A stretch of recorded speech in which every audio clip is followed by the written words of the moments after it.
دوستای عزیزی ما بسیار آدم ها می نویسند که اپای خصوصیت ما چند مالیک میگیریم نه میبین عموما در برای کار تاثیرات ندارند. دخترها اولین ماها ما 1120 روبل اولی میگرفتم ماهی مرد در سال گذشته، ولی حاضر میبینه که ما شما چی خیلی شدگی انا دخترها وقتی که شما میبینین یک اونجا کار مخصوصا جایی که شما تصورات ندارید، مقصد اینا میخواد قطعی ما در شرکت اتمی کار کنید، شما باید که آموزش گذاره، آموزش در اینجا رایگانه. وقتی که شما میخواهید دوزنده پزنده نمیدونم کسمتولوگ یا که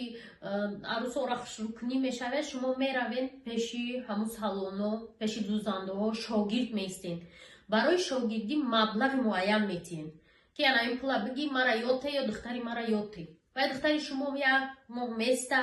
چند کس کاشاشا کجلا میتینه کردش به زیر میدوزد چند میگه جریمه میسپوره پرکتیکا